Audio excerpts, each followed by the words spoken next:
За 5 дахь удаагийн дугаарт маань бэлэг онгоцны ахмад за инженер офицер энх хоёр гэж залуу амжилттай болцсон. Тэрний дараа биднэрт их олон мэдээ мессежүүд ирж мөн PM-ээр олон хүмүүс асуулт асуусан. Тэгээд тэрэнд бас амжилттай сайн хариулсан байх гэж бодож байна. За энэ удаагийн дугаарт маань биднэрт гадаад харилцааны яамны консулын газрын захирал Ариун бол гэж үнийг бид нэр урьж авчираад байна. За сайн байна уу? Сайхан зогсож байна уу? Сайн зогсож байна. За тэгэхээр гадаад харилцааны яам консулын газар гэдэг тэгэхээр хүн болгонд нэг талбай хойдлын өндөр багамтай тэг байгууллага харагдаад байдаг. Тэгэхээр яг юу хийдэг, иргэд дээр яаж үйлчилдэг, ялангуяа тэр консулын газар гэдэг байгууллагын бүтэц үйл ажиллагааны талаар яг өөрөө танилцуулах уу гэж хэлсэн. За тэгээд өнөөдөр лайв нэвтрүүлгийг үзэж байгаа бүх аялагчдаа өдрийн мэндийг айлтгая. Тэгээд дөрж оролцуулсанд баярлалаа. Яг нь консулын талаар ярихдаа юунаас хэлмээр юм бэ? Тоо баримтаас нэгж татъя л да. За 2016 оны байдлаар бол хийн чамдад давхцсан тоогоор манай Монгол улсын 2,240,677 иргэн зочдоо гэсэн тоо баримт байдаг.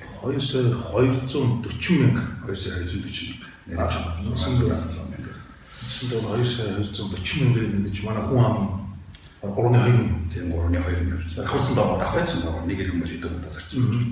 Түүнээс одоо ингээд аваад үзэх юм бол 891 мянган бол манай замын үдийн уртлын бомтоор 419 мянган бол манай буян тухай одоо олон улсын нислэгийн чиглэлээр зарцсан байдаг. За. Тэгэхээр эндээс бол юу харж байгаа бол одоо манай Монгол улсын иргэд маань гадаадад ямар их тоогоор зорчиж байгаа вэ гэдэг тоо харж байгаа. Эдгээр иргэдийг Монгол улсын төвийн хамгаалтанд байлгах. Ялангуяа тэдний эрх ашиг хүндрэлтгөөс үржсэн сэргийлэх. Энэ бүх одоо ажлыг бол консулын газар хариуцдаг юм. За дээрээс нь өнөөдөр бол бид нэр алтан бус тоогоор 144,500 иргэн хийн чандад давцаар оршин суугаа гэсэн бас нэг статистик байгаа. 144,500 монгол иргэн одоо энэ Солонгос шанаа гэдэг хэлийн Монгол улсаас гадна оюутнууд орох үед дотор орж байгаа. За хөдөлмөр хийж байгаа хүмүүс, ажил эрхэлж байгаа хүмүүс. Тэгээд одоо манайх нэрээр визийн статусаас үл хамааран тэнд одоо 90 оноос илүү 1 жил олон жилээр орсон сууж байгаа хүмүүс хэлж байгаа. Тэгэхээр 90 хоногоос дээш оюутан амьдарж байгаа одоо ажил хууль ёсны ажил хийдэг эсвэл бидний ирдгээр харилцсан нийтдээ 144,500 хүн байдаг биш гэж хэлж байгаа байна. Хүүхдүүд бас оролцож байна. Тэгээд энэ гадагшаа зорчиж байгаа урсгал маань бол 1992 оноос 93 онд одоо гадаадад Монгол улсын иргэн хувийн зорчсоос тухайгүй батлагдсанаар эхэлсэн. Манайхаас хайцсан богино түүхтэй ус гэж болох юм. Тэгтээ бол энэ одоо явж байгаа чанар хэм зорилго бол өөрчлөгдөжсэн л да. 92 оны үед бол манай хааж одоо ганцхан 8 гэж ярьдаг байсан. Богино хугацаагаар зорчдог байсан бол 2000 оноос хөдөлмөр эхлэх асуудал. За тэг улмаас суралцах, худалдаа эрхлэх, бизнес ажиллагаа тийм гадаад улсад бол одоо бүр хөрөнгө оруулж ажиллах гэдэг янз бүрийн чиглэлээр бол одоо ажиллах удаансаар орсон болсон. Эдгээр иргэдийн дотор маань хүүхд төрөхөөс одоо гэрлэх, одоо нэр усаар өөрчлөлт бүх төрөлтөөр нь бол консулын хувьд бол бас иргэний бүтгэхийн үйл ажиллагаа үзүүлж байна. Энэ төрийн үйлчилгээг бас тэр орсон сууж байгаа иргэдэд ойртуулж үзүүлэх ийм үйлчлэг бол манай консулын алт маань үүсгдэг. Тэгээ хуулийн хувьд юм бол бид нар бол 1964 оны консулын газар хувийн коммуниц байна. Нэг баримтлан дээрээс нь одоо манай консулын хууль эдгээрийн дагуу ажилласаар нөгөө бид нар үйл ажиллагаа явуулж байхдаа гадаад улсын одоо газар мэдрэгээр Монгол улсын байгууллагуудыг төлөөлөлт өргөнүүлдэг. Улсын бүтгэлийн газар юм уу? Нотариатын байгууллага мөн гадаад иргэн хаягдсан газар виз эдгээр үйл ажиллагааг бас явуулдаг. Зөв. За тэгэхээр энэ чинь одоо Монгол улс тэгэхээр нийт гадаадын хэдэн орнд элчин сайдын яам консулын газартай байж таах уу? Манайх бол одоо 32 улсад 46 төлөөлөгч газартай.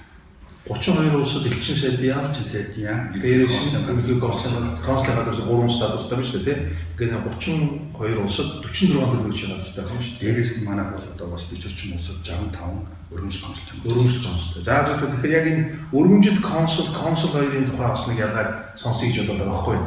Тэгэхээр өргөмжлөлт консулууд бол голдуу нэг юм тухайн орны иргэд багш байгаа тийм. Одоо тухайн оронд ажиллаж байгаа. Би одоо шилжүүлэлт Италийн Милан гэдэг өргөмжлөлт консулыг бол таньж байна. Итали хүн байдаг. Гэхдээ Монгол улсын эрх ашиг хамгаалаад төлөөлөв Монголын иргэдэд бас үйлчлэлээ сайн тэдний туслахыг болгоод. Тэгэхээр энэ хоёрыг ялгаа гэж байна. Өөрөөр хэлчихсэн нөгөө карьер буюу мэргэжлийн консул бол одоо гадаад харилцааны яам Монгол улсын төрөөс тэмдэглэж явж байгаа хүмүүс байна. Тэр Монгол хүмүүс байна тийм. Монгол хүмүүс.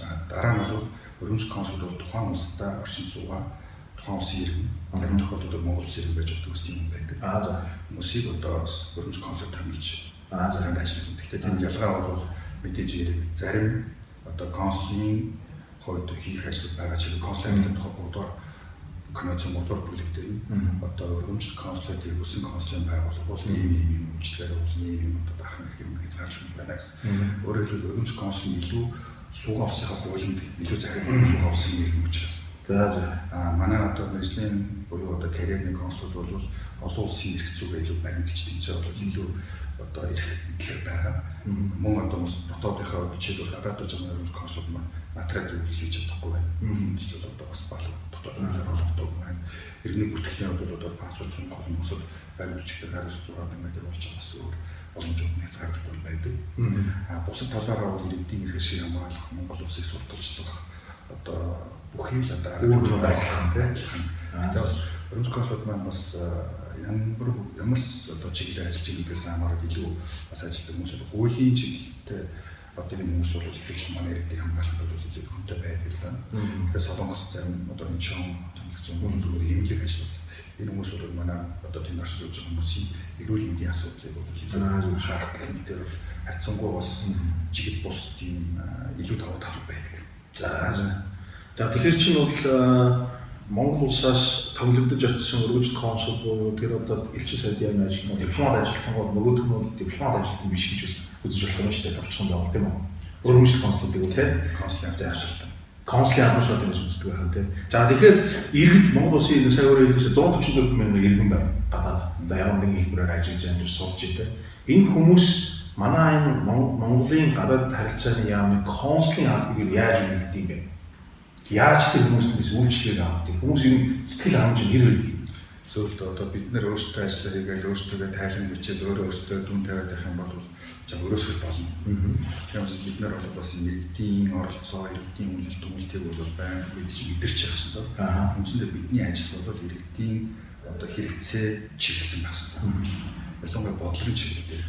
Тийм учраас бид нар бол одоо гадаад хэлийн чанартай иргэдийн Монгол иргэдийн зөвлөл өгдөг. За эдрийн одоо бас санал онолуудыг бас их авдаг. Мөн иргэдийн өргөдөл хөндлөөр хийж байгаа мэдээллүүдийг бид нар авч ажилладаг тусгадаг. За ялангуяа тайлбар дээр.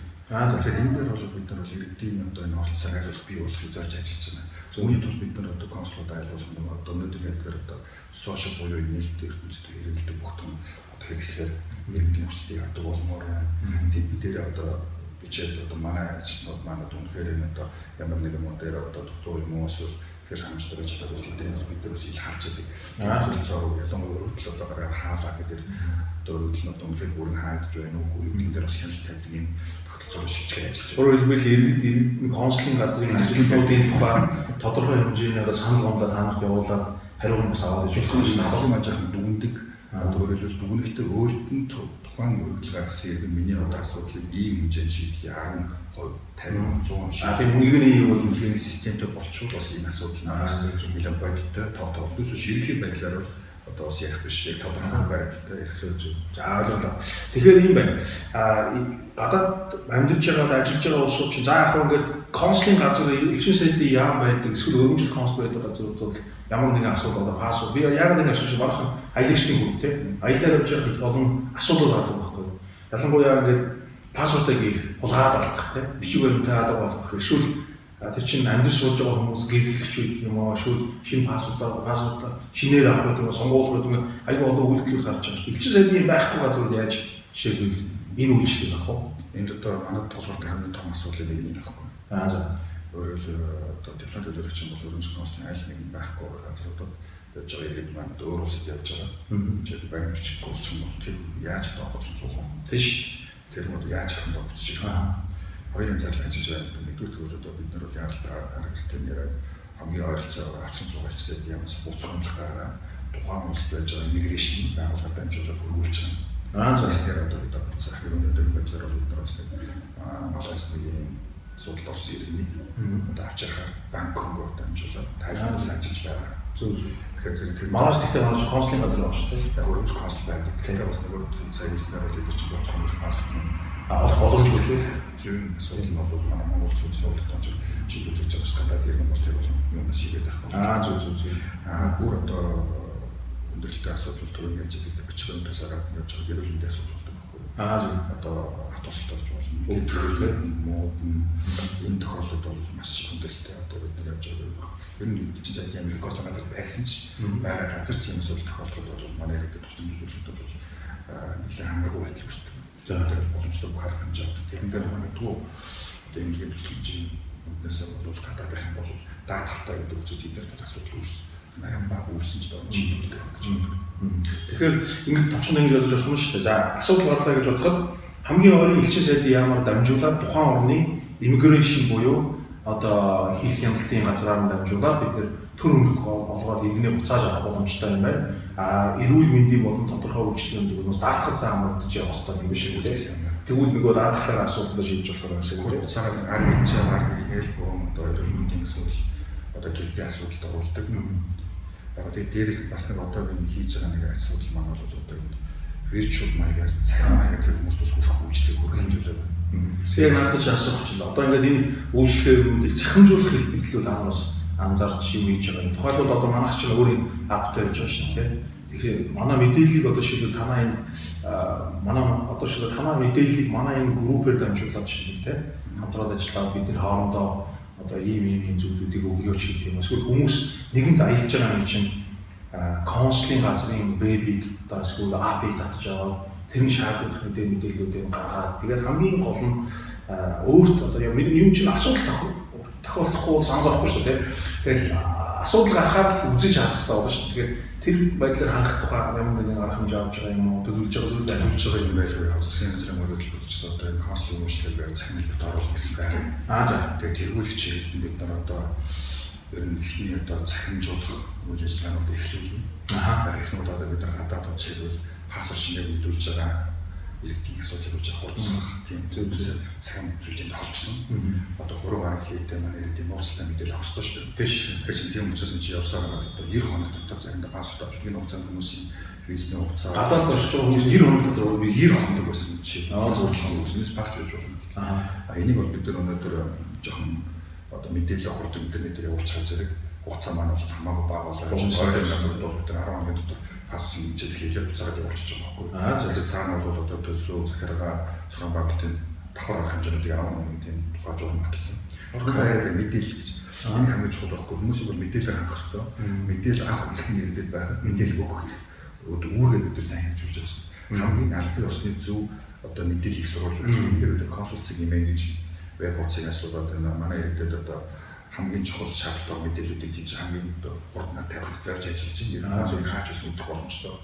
Тэгээд түр яжсан одоо иргэдэд хаач ус мэдээлэл хангахын тулд бас бид зөвхөн мэдээлэл тавиад одоо та нар бол нэг ахын та нарын үүрэг гэж болохгүй. Тэгээд бас шүүх харж байгаа бидээс судалчдын дээрс одоо билет авч байгаа одоо бүх одоо авиакомпаниуд бид өгч байгаа. Яд компанид одоо мянчин буй тухайд одоо бид одоо гарахад одоо яг та нар ингээд нэг борд ингээд гарахад шүү дээ. Энд дээр бас консулын меню одоо вебсайтыг бид нар сурчлаа тавьсан байж байгаа. За дээрээс нь танаа саяхан танахаас ирсэн боломж явсан би бол энд бас нэлээд олзуурч байгаа. Төлөвлөнд 200-300 мянган хүнд нэг дор одоо хамгийн баг төсвөөр тийм мэдээлэл хүрэх зал үүсгэх хэрэгтэй. Ийм одоо нэг дор ингээд шууд өгчгийн чухал одоо мэдээлэл хэрэгсэл байна. Орчин хүчтэй ус хэрэгсэл шүү дээ. Ямар ч танахтай бол одоо хамтарч ажиллах юм.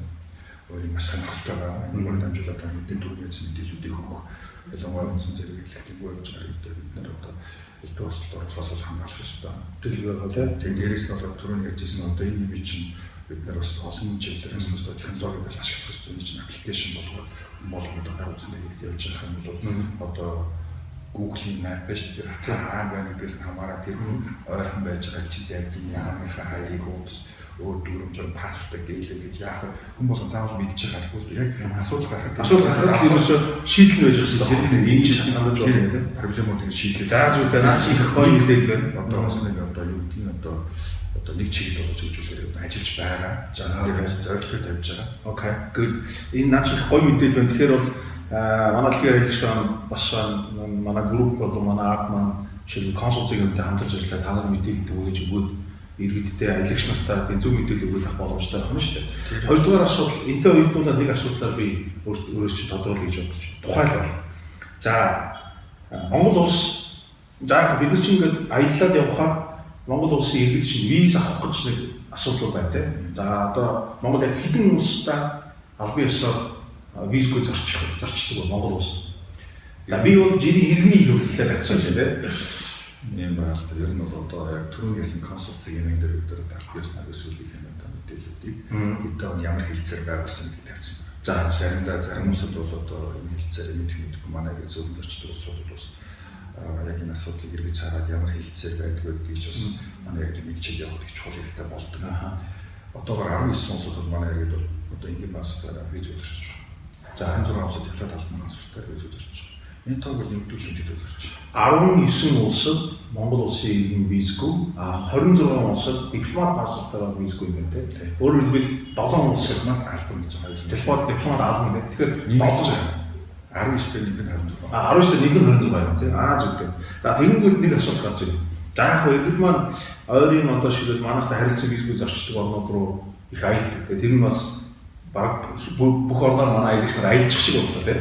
Гэтэл өшөө цааш аялмаар байдаг. Жишээлбэл Европын холбоо байна, Канада, Хойд Америк байна тийм. За тэгээд зарим одоо Азийн орнууд шүү дээ. Япон, Солонгос гэх мэт. Тэгэхээр аялахаар янз янзын одоо визэнд орох материал, энэ шаардлагууд нь сүүлийн үед өндөрсөөр энэ бол Монгол зориулж бас тэгээд дагаад чи биш юм шиг байна тийм. Дэлхийн нийтээр сая Филиппинд явж байгаа. Яг адилхан Филиппинуудтэй бас шаардлага адилхан байлээ л дээ.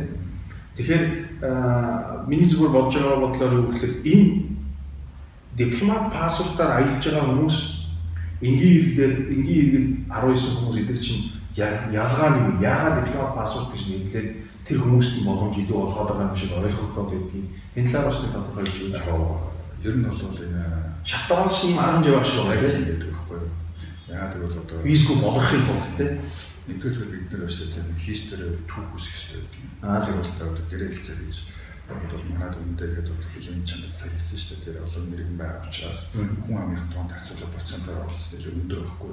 Тийм байна тийм. Одоо сум ангийн хэмжээний хүн амын гадаад байдаг гэдэг одоо тийм улсуудын жагсаалтанд орохоор эдийн засгийн зүйл дээр бас одоо магадгүй бид нар бол цагаачлах магадлал боломжтой орнуудын тоонд орно. Тэгэхээр зэрэг бид нар хамгийн эхлээд бол за ямар ч үсэн тэр улстай нэгдүгээр тул дипломат паспортаараа харилцан үзүүлж асуулах хэрэгж байна. Дараа нь албан паспортаараа дараа нь ингийн паспортаар болгосон. Ингийн паспортын асуудлыг гэсэн дэлхийд даяар одоо виз гэдэг нь зүгээр л аваад явдаг асуудал биш. Өнөөдөр бид нэр өштэй нэг удаа зорчоод ирсэн хүндээ дараагийн удаад нь олон удаа виз авах хэрэгтэй. Зөв. Энэ бол одоо нэхэн том юм. Жишээлбэл өнөөдөр 1997-8 оны үед бол Америкт одоо 10 жилийн олоодаг виз авна гэдэг бол визийн нөхцөлийг бүр тусгай буюу баг хөнгөлөх чиглэл болох хамгийн одоо нэгээр том алхам хийчихсэн байсан. Тэрээр одоо бид нар хотод одоо харж үзэж байгаа гэдэг визийг төлөвлөж байгаа гэдэг мөн одоо энэ чээс виз мэдүүлэхдээ зөв метод бүрдүүлж байгаа гэдэг энэ одоо процент тэр одоо бидний тухайн үед төсөөлж ирсэн бол одоо хэцүү байсан бол бид үдээд бол одоо арай өөр хөстэй болсон. Гэхдээ бид нар түрүүний бид энэ одоо визийн одоо дипломат албан паспортын визийн одоо визийн төслөж хөнгөлөх хүмүүсийн чагсаалтанд одоо шалгуур процесс гэж. Бид нар аль орнд бүх улс дээр бүх улс дээр улсын жишгээр болно. Гэдэг чинь бид нар жоохон төвшин уг нь агцсан юм байна тийм. Одоо тэр одоо нэлээд улсуудаа байгуулсан байж байна. За миний мэдж байгаа бол одоо хятад улс 2-3 жилийн өмнө дипломат паспортаар Европын улсууд үдгээс болохоор энэ харилцан хүрч байна л да. Тэгэхээр бол бас одоо бид нар бас боломжтой ханаар хэлсэн бидний түүх бол одоо нэгдсэн байгаа. За дараа нь бол одоо манай ингийн паспортоор явж байгаа тэр олон удаагийн визээр явж байгаа бид нар олон удаагийн тоорны мэдүүлэгчийг одоо Солонгос руу бид нар одоо бас манай визгүй явж ирсэн визтэй болгочихж байгаа. Гэтэл энэ визтэй байхдаа 5 жил бас ямар ч жидний одоо нэг үйл ажиллагаа татвар гэсэн асуудал гарахгүй. Зөвхөн паспортын дээр явж байгаа тоог хараад та 2 жил 4 явсан бол 5 жилийн Монголын визийг хураамж болгож байгаа шүү дээ. Тийм. Яг одоо иймэрхүү асуудлыг бид нар одоо бус тусуудаар ярьж байна. Ялангуяа одоо бизнесийн одоо салбарын хүмүүсийг дэмжих потенциалтай өргөжүүлэх үнээс зарим суудууд 500 сая төгрөгөөс татвар төлдөг компаниуд 380 доллар гэм билээ. Бид нар төлөвлөлтөөс шууд олгодог үе зогсож байгаа ч их асуудлууд тавиад явж байгаа. Суулж байгаа. Ингээд дараа нь бол бид нар энэ нэг одоо 2-3 удаа ч манай ингэж явахаас тийч байж байгаа одоо хууль одоо зөрчихгүй байж байгаа хүмүүсийн тоо өдрийг одоо уусуулж үзээд дараа нь бол бид визгүй зорчих саналыг тавьдаг. Зөв асуудал бид нар урт хугацаанд ер нь визийг одоо 5-8 жилдээ виз үзэрчих юм тохиолдсон. Тэрний тул бид ямар шагнал хангасан байх хэрэгтэй. Энд дээр нэг чухал том асуудал бол төр засгийн газраас хилцээр хийж гэрээ байрлалаас илүүтэйгээр манай иргэдийн хамтын ажиллагаа тэдний одоо сэтгэл зүйн юм эсвэл тэдний хүмүүжийг бусдаараа бодох тийм нэг ухамсарын асуудал тийм хугацаанд яваалын асуудал гэхгүй. Жишээлбэл одоо тийм ба сонгох суусад 90 хоногийн визээр хүмүүс 90 хоног аялна гэдгийг цаанаас та хүн бодож байгаа. 90 хоног аялаад байхад манай иргэдийн хүмүүс нэлээд олон л удаж нэг өдөрт одоо өнөөдрийн байдлаар 600 иргэн виз үлдүүлж байна. 70 виз олгож байгаа юм бол 600 иргэн виз мэдүүлээд 70 виз авч байгаа юм тийм. 600 виз бол ямар 3000 хүн виз мэдүүлж шүү дээ. Хэсэг яам тийм. Тэгэхээр сонгож хэлж шүү дээ тийм. Сонгож хэлж. Тэгэхээр зэрэг амар том шүү тийм. Манай хүмүүсийн одоо гадагшаа гарах боломжийг бид та нар 90 хоног буцаад ирэх одоо ээжлэх асуудыг тавьж байгаа байхгүй.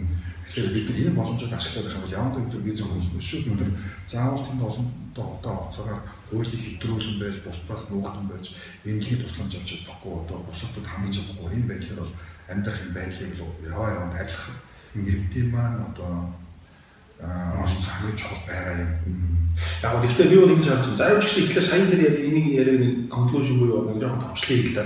Тэгээ тухайн бол ийм юм байна шүү дээ. Монгол улс одоо жишээлбэл олон улсуудад визгүй болох алхмуудыг амжилттай хэрэгжүүлж байгаа юм байна.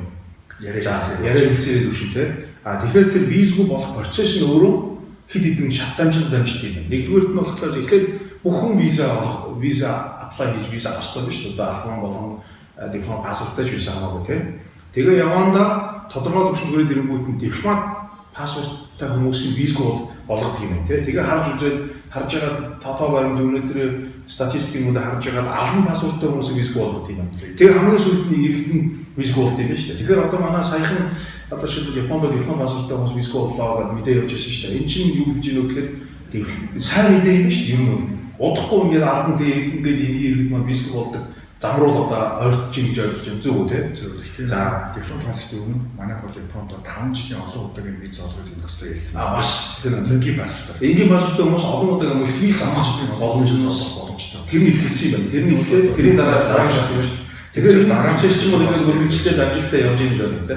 Тэгэхээр яг өөрөө чи хэлсэн дээр бас нэг юм байна л да. Визийн хуу. Тэгэхээр тухайн оронд жишээлбэл ажиллаж амьдарч байгаа юм уу аялж байгаа хүмүүс маань яг жишээлбэл солонгосоор жишээ аваад бол 90 хоногоор аялж байгаа юм те. 90 хоногоор аялж байгаа хүмүүс голдуу ажил хийж байгаа байх зүгээр амарч байгаа ч байгаа байх, хэмжлүүлж байгаа ч байгаа байх. Гэхдээ ажил хийж явж байгаа тодорхой хэмжээнд бас байгаа болоо гэж бодож байна. Гэхдээ тэр хүмүүс маань виза хэтрүүлж байгаа нь хэдийгээр тэр хүмүүс маань хэтрүүлээд тухайн хүн жоохон тодорхой хэмжээгээр явах гэдэг харлаач гэдэг юм уу. Амьдрал нь өөрт нь хэвлэл болдог байх гэдэг. Гэхдээ эргүүлээд нэг монголчуудаа бас их тэр бас юу болдог байх нь шүү дээ. Одоо дараа гэдэг юм уу. Араасаа ирэх монголчууд хүмүүсийг виз авах нөхцөлийг болон хатуурууд хөндрүүлдэг байх нь шүү дээ. Нэг талаас. Нөгөө талаас би тэрийг ойлгож байгаа болсон зүйл байна. Угаасаа эдийн засгийн нэг байдал чинь өөрөө хүндрээд улс орнд чинь бас тэр хүмүүс чинь ар гэрээ сайхан чинь хар ажил хийх чинь бас орондоо явж хар ажил хийх зүйл биш шүү дээ. Хүн болгон л өөрийнхөө их оронд таавараа гэрүүлдэг ахтуу амрах шалтгаан найз нөхдөдөө гоё амьдрах тухай боддог болохоос ш хүний газар очиж хар ажлыг тухайлбал баг. Тэр нь эргээд бас нэг эдийн засгийн зүйлийг нөлөөлдөг байх. Тэгэхээр юм бол хоёр талтай байх. Гэхдээ зөвхөн хэдий тэр байгаа ч гэсэн тэр нь бол бас нөгөө тухайн орны хүмүүс биднийг хүндэтгэж үзэх шалтгаан бас биш юм байна шүү дээ. Тухайлбал эдийн засгийн хүнд учраад энэ манай хуулийг зөрчөөд байна гэж бодохгүй байх нь шүү дээ. Нөгөө хүн маань аль болохоор өөрийнхөө цаг хугацаанд харуулаад орж гараад визийн зөрчил үүсгэхгүйгээр, зүгтаахгүйгээр, харлахгүйгээр, хууль тогтоомжийг зөрчихгүйгээр яваад байх бол манай нөхцөлд өнгөрөөл виз авах нөхцөл улам илүү хөнгөн болно гэж ойлгож байна. Зүг үү те? Тагцаагаа тэр. Энэ бол зөвхөн манай улсад ч биш, ерөөсөө бүх улсад манай улсаас явж байгаа иргэдэг биш те. Бүх улсын хуулийн зарчмын шалгуур тавьж, зөвний шалгуурыг хангуул болно. Зөв. За энэ Монголоос бидний аялдаг хүмүүсийн тухай бид мэдээлэл сонслоо. За гаднаас Монгол руу аялдаг хүмүүс хэрэг байдгийг. Одоо жишээлбэл би ч яг өөрөө бас аялал жуулчлалын мэдээлэлтэй тэр чиглэлийн хүн л дээ юм бол. Гэхдээ тэр нэг юм тооцоо ихэд манай чинь ингээл нэг хэлээр орж ирсэн хүн болгоны жуулчин гэж үзээл. Тэгжээс нь яг үндсэндээ сая жуулч аваа, 2 сая жуулч аваа ингээд мөрөөдөл идэг л манай яг үндсэн нөөц болцоо чи тийм боломж байхгүй шүү дээ. Гэтэл одоо гаднаас яг одоо Монголд аялж байгаа жуулчдыг яагаад ингээд ийм статусаар нөгөө хэд тэр хольж үзээд юм. Ер нь бол нэг статистик төрөнд дахиад 2016 оны статистикээр 471 мянган гадаад иргэн Монгол зорчсон. 471 мянган. Гэхдээ тэр 471 мянга чинь ерөөсөө одоо магадгүй энэ ойлгоод ажиллаж байгаа biz бүгдээр ороод элчин сайдын яаныхын ч бүгд ороод 471 мянган гадны хүн биш үү те.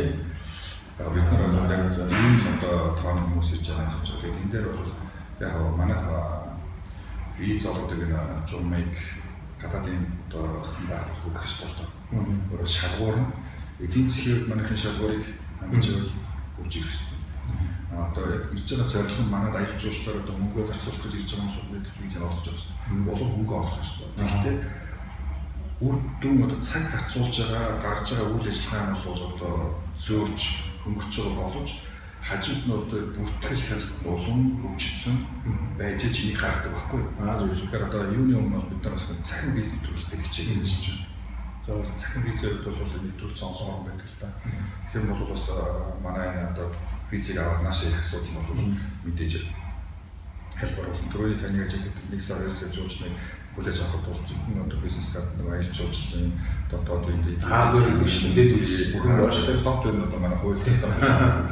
Тэгээд одоо нөгөө тэрүүл хүчин чадал тэгээд одоо дуу бүх одоо онгоц энэ унаануудаар иргэстэй төгтөж зочдод хүлээж авах нь аюулгүй гэж ханах. Тэгээд нөгөө бүх одоо өөрчлөлт. Гэхдээ зүгээр яг бид нар мэдээж энэ чинь огцон мөнгөөр зэрэг болохгүй. Манай ямар зүгээс бол одоо сайн жишээ юм одоо ирж байгаа хүмүүс бол хэлбэр болоод ингээд энэ нөхцөл бүрдүүлэх бодож байгаа. Зөв. Тэгэхээр бол бид нар чинь нөгөө гадны жуулчлалыг татил гэж бодвол бид нар ч өөрсдөө гадааш аялдаг шүү дээ. Бид нар ч өөрсдөө хэд дараа аялж байна. Одоо сүүлийн үед бид нар тэр хятадын өмнөд хэсгүүдээр нэг аватар киноны тоглосон гэж түн бүгд монголчууд аялдаг болсон. За Тайланд, Хонконг, Сингапур маш их аялдаг болсон. Ялангуяа энэ зүүн өмнөд Азийн аялал жуулчлалын бүсүүд рүү аялах аялж байна. Тэгээ ингээ аялаад явж байхад бол бид нар нэг зүйлээс имиж явах хэрэгтэй юм шиг байна. Ялангуяа одоо тухайн орны хууль тогтоомж ерөөсөө бодож байгаа юм шиг байна. Дээрээс нь зүүн өмнөд Азид дээр ялангуяа сүүлийн үед бид нар чинь тодорхой хэмжээний харт эмхтэй холбоотой асуудлууд гараад байна те. Одоо санаатай болоо санамсаргүй байдлаар дээвэрлдэг хүн нэг хүн ачаагаа өгөөд миний ачааг дүр харж байгаа ч гэдэг хэлнүүд нэрчдэг. Илүү ачаа чекинг хийх гэж яхад нь хурж ирнүүдээ чиний ачаа баг нэг ачаа чиний нэр дээр хийчийг оруулчихдаг гэдэл дотор нь юу ч байдаг. Ийм асуудал сүүлийн үед бас хэцүүлээд гарч штэ. Тэгэхээр энэ тал дээр гадаад иргэний яам консулын газар одоо жишээлбэл ямар арга хэмжээ авч байна. Яг одоогоор одоо яг гэж үс зарим ажлуудыг бол хийгээд хэлсэн байна. Хамгийн одоо санаа зовж байгаа бол харт амгчууд үндэснээ илүү өөрөөр би бодож байгаа нь болохоор иргэдээ ямар нэгэн байдлаар аюул тушаал одоо буруу зүйлд холбогдохгүй байх талаас нь санаж байгаа шүү дээ. Одоо яг энэ асуудлаар одоо бас байдаг рискт хамаардаг л даа. Тэгээд энэ харт амгтай бол ер нь харт амгч контрабанд явж байгаа шүү дээ. Тийм. Энэ жишээлбэл одоо бусдад одоо ятгалханд ороо зөв хүний ямиг дээр ямар нэг байдлаар бол одоо гинтэх тогтворох магадлал яг нь үндэстэн намсан зохион байгуулалтын гэмтгэлүүд бол манайхаас бол одоо 100 км илүү явлаа гэсэн болсон манай харт түмэд бол энэ талаар бол гинэн төлөв өгч байгаа шүү. Багтаа танаас мэдээлэл баг цаг юм байна. Гинэн л да тийм ямар юм одоо ямар юм харт тамиг ямар юм одоо татдаг тамиг харт тамиг аваад ер нь ерөнхий зарчмаар ялгаж байгаа болохоос яаж харагдгийг мэдэхгүй хүмүүс явж байгаа. За тэгээд түрүүний хэлсэн дээр одоо оюутны цөм чамбар дотор хүүхд одоо дүүтэй өргөж өгөх гэсэн маань хүүхд 30 овцыг нэлээгээд дотор болоод гарч ирсэн маань. Яг түрүүний хэлгээр хэцүү бол хатуу. Одоо онгоцыг бодлоо буугаад өөрийг ачааг одоо авлаа хүний өсөн хамаагүй танилцж байгаа бол тэр нь дотор байж байгаа барааны төлөв хариуцлууд. Тэгээд тэрэн дотор одоо 50 г героин байх юм бол одоо алин дээд хэмжээнд дулдаг гүйцэтгэх маш том боломжтой ийм усуудад манай иргэд маань их зорчиж байгаа байхгүй. 50 г героин тээвэрлсэн тохиолдолд ялын дээд хэмжээ оногдуулдаг тийм хууль тогтоомжтой орнуудаар монголчууд их зорчиж байгаа юм шүү дээ.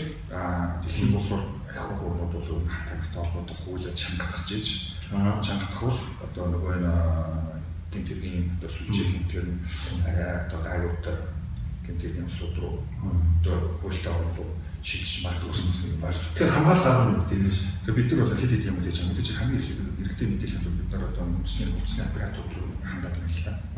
Тэгээ одоо roaming хийгээд манай эндээс үр зарлах хамааргүй. Хаана буухт нь одоо та одоо тэр улсад одоо холбогдлоо гэдэг мессеж ирдэг шүү дээ. Тэгэхээр одоо сүүлийн ирдэг гэж бид одоо манай элчин сайдын яам чи юм хаягтай шүү. Зөв байдаг. Дахиад дээрс та одоо ийм болгоомжлоороо хүний ачаад дэвш бит яваарай.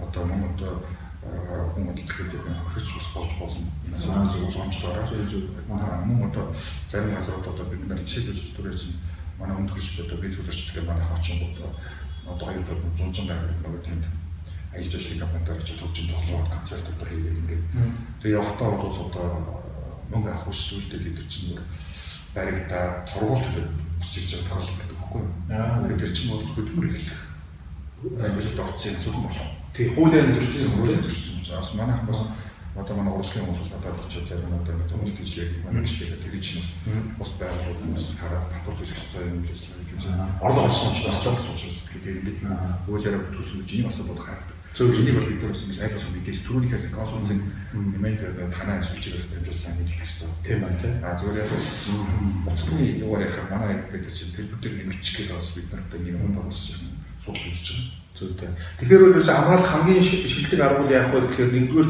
тухайн орны хууль тогтоомж нэлээсэн судлах хэрэгтэй юм, мэдэх хэрэгтэй юм тийм. Хоёрдугаар миний ойлгож байгаа хамгийн чухал зүйл бол ялангуяа иргэдийн хэн нэгэн хүний дайж явуулж байгаа ачаа бараа одоо юус авч болохгүй тийм. Гуравдугаар тэрөөсөө миний харж байгаа airport дээр ингээл чек ин хийх гэдэг нэг нөхөр ирээд өө чи яасан жоох ачаатай би нэг илүү гарсан ачаа энийг өөрийнхөө нэр дээр чек ин хийгээд өгөөч. Сайн тийм тохиол гарсан байл л дээ. Тэгээд тэрнээс чинь болоо тэрний дотор байгаа ачаанаас хар тамхи гарч илрээд барьсан. За би бол надад өөрт гарч ирсэн тохиолдол би ингээд Берлин буусан чинь хүн дайж явуулаад онгойлгосон ч таарсан нэг юм дээр үедээ 90-ийн он нөгөө хэвийн бомбоо гарч ирэл тэгээд чи бүх асуудал болоод Америкт одоо буухтаа би нэг зөвхөндөө алим хийгээд орчихсон байсан. Тэгээд тэр нь идчихээс айлмаа. Тэгвэл нөгөө декларац дээр би алим жимч надад байхгүй гэж бүглээ. Байхгүй гэж бүлсэн байхгүй. Тэгээ орон би бүтэн 3 цаг өнгөрсөн. Тэгээд энэ дотор би дотроо дараа бодож шийдлээ. Тухайн орны хууль тогтоомж үгүй ядаж л 2-3 цаг. Одоо шилбэл манай иргэдээс би нэг дотроо би нэг анхаарал хэмжээтэй энэ зэрэг. Хамгийн тамхи тий. Хамгийн тамхи одоо сүүлийн бас Германы цагаан тамхи гарсан. Тэгээ хүмүүс ингээд хамгийн тамхи авч яваад ой манай уламжлалт зүйлгүүгээ тайлбарлалт юм шиг байна. Хамаагүй тэрийг тайлбарлах. Гэхдээ тэрийг тайлбарлангууд аваад лабораториор шинжилээд үнэхээр хамгийн тамхи муу юм а гэдгийг батлах хүртэл чинь цаг алдтай байл шүү дээ. Одоо манай найз бол одоо шилбэл Америкт ороод хамгийн тамхи ийм хөөрөг авч яваад дотор нь хамгийн тамхитай цагаан тамхитай байсан. Тэгээ манай 5 цаг шаардлагатай байсан шүү. Тэгээ нөгөө хамгийн гол нь гайн дээр байхгүй тий. Бүгд өдөр 5 цаг дээр шишээ. Тэгээд эндний репорт авах юм байна. Тэгээд дараагийн удаа орох юм гэсэн тий нөгөө шнаф табакоч байгаа гэж асуусан. Тэгээд рекордд байд юм шиг байна. Хүн өөрөө маш их болгоомжилж хууль орны юм яаж зарим дэми юм бол хийхгүй байх зүгээр юм шиг байна. Ер нь хамгийн практик асуудлыг та ярьж байгаа. Бол зарим дэми юм бол юм яруу. Гэхдээ гадаад үйлдвэрсэн тэр бүтээгдэхүүн чинь гадаа ингээд одоо шоштой одоо тэр нь өөр шүү дээ. Тэгээд манайх чинь бол одоо хөөргөн дотроо хийж гисэн юмнуудыг бол тэнд шалгахаас гараад байхгүй.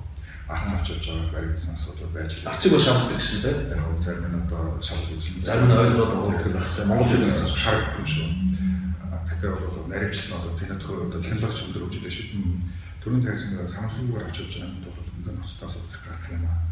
Заримдаа бол одоо жишээлбэл одоо манай альтернативын үйлчлэгчд одоо өлөөс өмнө хэдхэн жилийн жижигхэн бодолтой нэг хэлээр өгч байгаа юм өгсөн ч гэдэг нь тэр нь одоо ерөвсийн хүчнээр тайлбарсан. Тэгээд одоо альтернативын үйлчлэгчдийн битэр бол одоо самсруугаас чирэг талбарт энэ бол ялах хот учраас.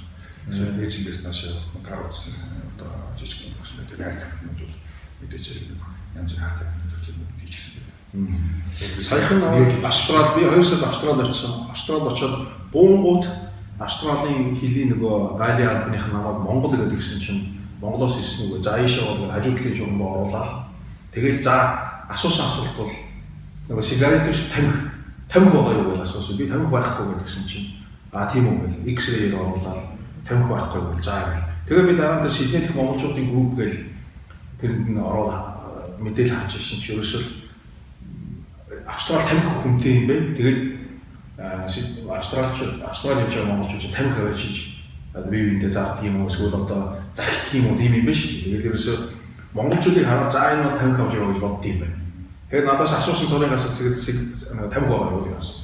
Байхгүй. гэж хуулиар бол ерөөсөө хатуу юм биш нэг хайрцагч л оруулдаг гэдэг. Тийм. За солонгос зэрэг тийм ээ гэж биш өөр юм буугаад хүн савж байдаг тийм.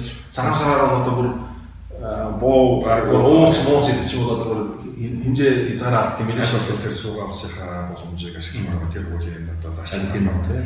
Тэгэхээр зэрэг одоо бүр ингээд яг манай онгоцыг ирэхэд зориулдаг нэг жижиг харгуйлах гарч жижиг хоо үүж авдаг байхгүй.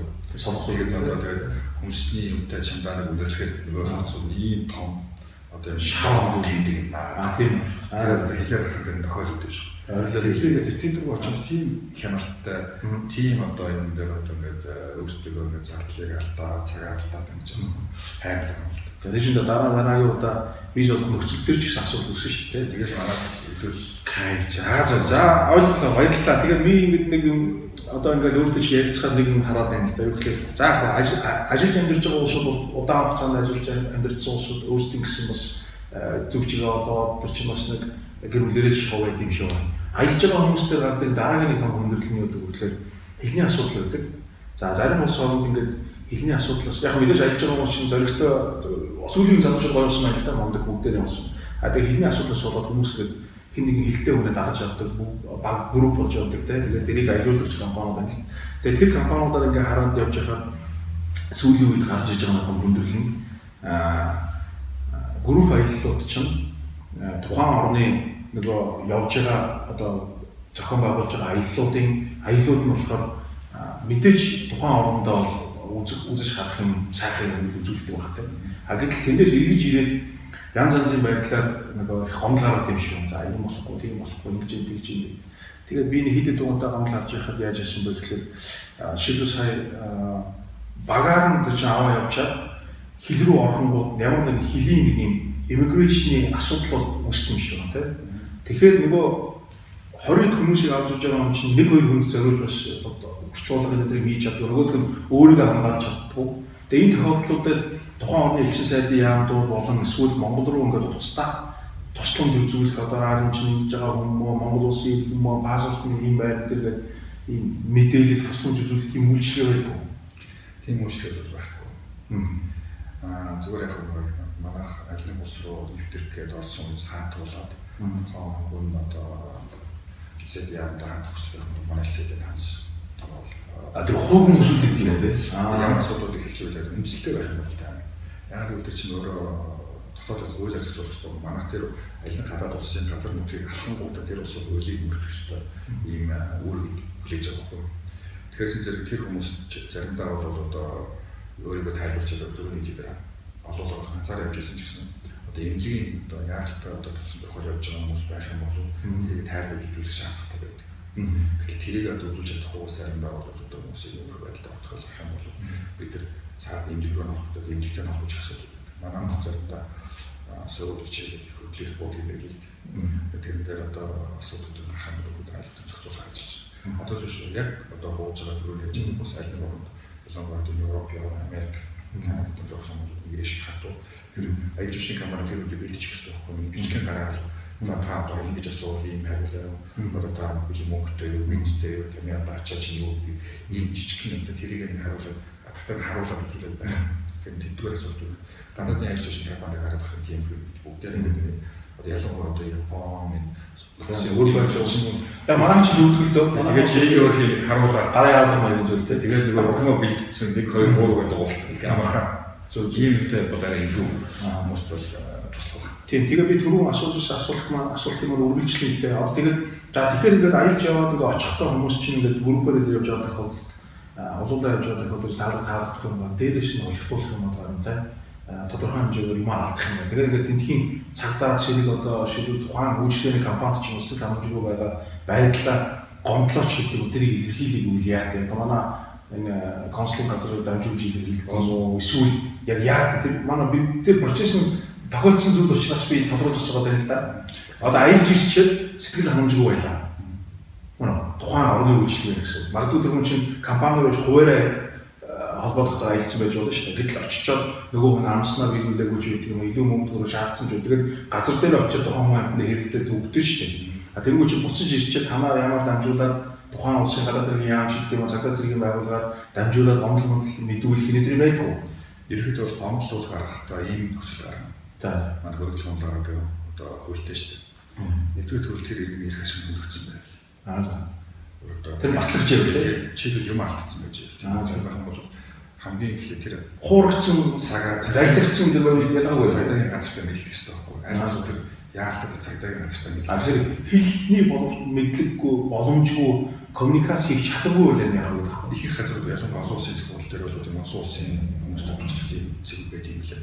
Одоо мэдээлэх газар байж байгаа. Тэр дээр очиод цагдаа дээр нь очиод юм асуудал болгож өөрөө чадлаар орох хэрэгтэй. Түрүүний яжсэн нэг аппликейшн гэж ярьжсэн шүү дээ. Жишээд яах юм бол жишээд ямар уустад яг юм бол манай консулт ажиллах хэрэгтэй. Яг тэр хүн цагдаа юм алдчих түрүүний яж чадаа паспорт алдсан байх юм бол магадгүй шууд ажиллах юм бол тэрийг бол олоод авах хэрэгтэй. За. Ирсэн оны ямар арга хэмжээ авах гэдэг тийч бол бид нэр одоо асуудал яриаг байх үед нь бол ямар нэгэн нотлох баримтгүй тодорхой тулгуурлах хэрэгцээ үнэлэх байхад бол тэр хүний ирчээр шууд гомдол гаргах юм бол бас хүлээж авах тухтай юм тийм боломжтой байна. Тэгэхээр тэр өөрийнхөө гомдлыг баталгаажуулах хэрэгтэй цагдаагийн газраас ч юм уу тийм одоо жишээлбэл манай зөв заримдаа автомашин авч явж байгаа автомашин осч борсон тохиолдол гараад байна. Тэрэн дээр бол мөн өссөн үсэг цагдаа байдаг. Тэгэхээр нөгөө төчин заримдаа манай ингээд одоо болохгүй юм гар ус зураач хэлээсээ мэдэхгүй учраас нөгөө эндэрсэн боломжтой шүү дээ. Зүг хамаа навааг бас гар ус зурж болохгүй байна тийм тэр бол тодорхойлох асуудал байна тийм. Тэрэн дээр бол одоо тэр цагдаагийн байгууллага гэж байгаа бол орчуулах хэрэгтэй. Одоо ямар нэг байдлаар одоо манай консультанттай холбогдох хэрэгтэй. Нэгжиж энэ асуудал байхгүй бол одоо би гомдлогоо гар зурсан байх бол араас нь одоо хинч хөргөн асуудал шүү дээ. Гооцтой одоо энийг бол нааштай шийдвэрлэх хамаагүй. За. Окей. За дахиад нэг асуулт асууя. Сүүлийн үед яг өөрөө чинь бид одоо ингээ асууж үзсэн та өөрөөс дурдчихлаа. Одоо ингээд машин бариад аялдаг аялал их сүүл их болж. Жишээлбэл би бол одоо маш олон орнд машин аялж байсан. Одоо машин түрээслэх гэсэн үг. Яг өөр хүмүүсээр явчихдаг л да. Тэгээд очиод нөгөө машин түрээслэх газар үзүүлдэг. Энэ болохгүй болно. Өөрчлөлт авахтай өмнөдөр явуулчихдаг. Тэгэхээр энэ олон улсын жолооны өмнөх гэдэг нэг өмнөхний асуудал дээр байна. Тэр нь болохоор тэр танаа яам гэдэгтэй холбоотой байдгүй юм ямар юу тэр Монгол улсын үнэмлэх өөрөө олон оронд ямар орнууд хүчтэй тэр мэдээллийг наанаас авдаг. Яг тэр замын цэдийн газар дээр байгаа. Манайч нэг замын төрийн тухай Веник конвенцэд гişээр хэлсэн. Нашин конвенцэд орсон бүх улсууд очиод 30 оны дотор бол манай хүмүүсээр өөрийнхөө үнэмлэхээр байжуулах гэж болдог. Тэнд бол манай өмнөгч одоо хоёр хэлээр хэлээд байгаа шүү дээ. Гурван хэлээр шийдэж болно. Яг гадуур зөндөө олон тийм олон улсын үнэмлэх гэж байдаг. Тэр холбоо гэдэг юм билээ. Ганц зөвхөн одоо нийгэмлэг. Энэ дээр бол манай үнэмлэхийг орчуулах асуудал яриад байна. Тийм үнэмлэхтэй бүх ийм хэл дээр одоо орчуулагдсан. Хасууч юм тавдаг. Энэ бол бас хүчин төгөлдөр одоо сүнлэх бас биш гэдэг. Энэ харин манай замын цэдийн газар дээр одоо яг тэр коммунитет нийлүүлээд ерөө шаардлагатай бол тэр орчуулах байдлуудыг гаргаж өгч байгаа гэж юусэл сонссон. Тэр чиг бол аваад явж байгаа шүү дээ. За. Тухайн орны аялал гэж байна тийм. Зөвшөөрөлт улсууд бол бид нар зөвхөн шалгалт өгчөж тэр одоо жолооны өмнөх нь аваад тэгжиж буюу тээврийн эрсдэл бодлоо явуулах хэрэгтэй юм тийм. Тэгээ бас тээврийн эрсдэл байж байхдаа бас сайн даатгах хэрэгтэй. Тийм ээ даатгах хэрэгтэй тийм. Албаасаа. За тэгэхээр өнөөдөр би бодлоо л да өөртөө чи ярилцахад бол нэлийн олон мэд би өөрөө ч гэсэн бас мэдж байгаа юм. Тухайлбал манай Монгол улсын иргэд ажиллаж байгаа амьдарч байгаа тоо баримт өгнүүдийг тодорхой авлаа. Дээрээс нь визний хөнгөлөлтийн асуудлууд нэлийн хэмжээтэй сайн явж байгаа юм. Тэрийг бас мэдэж явлаа. Элчин сайдын яам буюу нөгөө консулын газруудаараа дамжуулаад Монгол улсынхаа иргэдэд төрийн үйлчлэл бүрэх талаасаа бас нэлээд амжилттай алхмууд хийж байгаа юм. Тэрийг захимжуулах хэлбэрээр явж байгаа юм байна. Дээрээс нь иргэдийн гарч байгаа асуудлуудыг шийдэх талаар бидний мэдгүй. Бид ч ингээд өөрсдөө явж байгаа асуудал болгонгууд заагаад өөрөө шийдэх гэж өөрөө шийдэл явчихдаг байхгүй чаддаг юм. Чаддгүй нэг нь тэгээд хохироод байдаг шүү. Тэгэхээр заавал элчин сайдын яам консулын газартаа мэдэгдэж тэдний тусламжийг авч үгүй ядаж тэмдэглүүлж авах баталгаажуулж тийм. Тэгээ эргээр хөөцөлдөх явахд ч гэсэн тэр чинь батлах бичиг баримт одоо үзүүлж харуулах юм байх хэрэгтэй байна шүү дээ. За тийм юмнуудыг мэдж авч байгаа маань. За консулын газар маань өөрөө бас хүмүүст захимжуулах талаараа хөтөлбөр юмнууд хэрэгжүүлээд элчин сайдын яамдуудаараа дамжуулаад бас виз авах журмуудаа ч гэсэн хөндлөх тухай бодож идэм байна. Дээрээс нь одоо миний бас нэг сая ойлгож авсан зүйл жолооны үнэлэхтэй холбоотой маш их мэдээлэлүүд ирээд энэ бол одоо энэ арга үндсэндээ манай Монголын жолооны үнэлэх хүлээн зөвшөөрдөг орн гэдэг нь тухайн орны хуулиас харахаас биш бас манай зам сайдад дээрч бас тодорхой мэдээлэл байх. Би судалж үзсэн л дээ. Тэгээд тэрийг бас олж авч чадаагүй байхгүй. Тэгээд өөрөөс нь зориуд хэрэг болж асуусан. Тэгэхээр тийм байдгийм байх гэж олж авлаа. За магадгүй би алдсан байж болно. За ингээд төгсгөлтөнд танаас жишээлбэл миний асуугаагүй одоо манай энэ аялагчтай холбоотой мэдээлэл тэднээс одоо өгөх зөвлөмж анхааруулах зүйл байна. Мэдээж хэрэг манай одоо түрүүний яасан олон одоо манай тавар бол 2 сая болсон байж байгаа гэдэг маань бол одоо ямар зорилгоор явж байгаа тэр зорилготой таасан мэдээллийг бол өөрчлөлт суулж авч явмаар. Бодлоо бис хийж байгаа бол тэр хүмүүсийг гэрээ гэх юм. Цаад хүмүүст гэрээ контакт хийх. Заримдаа манайхан тэр тохиолдож байна. Одоо би нэг хүнд одоо мебель захиад 5 мөнгө өгч байна зааж өгдөггүй. Тэг ямар ч гэрээ байгуулав. Тэгэхээр ямар нэг одоо гэрээ байгуулаагүй тохиолдолд тэр үнэлэх хамгаалах гэсэн хамаарал яваад. Тэгэхээр энэ дээр бол бид нар өндөр болж байгаа нэг хуур юм байна, юм хамтрах хүсэж байна. Бодлоо бис асуудлаар бол одоо ямар нэг бодлоо их багт байсан гэрээ байгуулмаар байна. За одоо аялал жуулчлал хийгээд явж байгаа хүмүүс мэдээж яг одоо өөрсдөө одоо үзээгүй газар очиж үзэж одоо янз бүрийн одоо мэдэхгүй газар одоо сонирхолтой соёл дээр байгаа юмыг үзэж сонсох. Тэр дундаа таны ярьж байгаа тэр одоо янз бүрийн одоо татаа тавьчих юм тийм турш болох байх гэхдээ өдөр хавьт юм юм хатан гэж байгаа болохгүй. Иймэрхүү байдлаас биесэн боломжтой авчиж байгаа бол тийм одоо зайлт итгэхэд юм эсвэл гидүүдэд одоо өгөөш болох. Тийм байдлаар одоо өөрсдөө бид хавралж болох юм. Ямар ч байсан өөрчилж айлуулах мэдээлэл авч яваа. Тэгээд манай консулт сегментийг бол хазан зарч байгаа л гэсэн.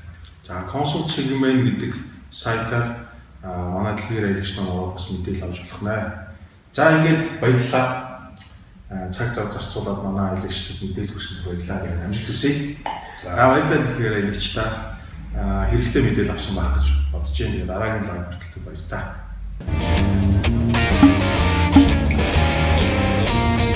World Wanderer гэдэг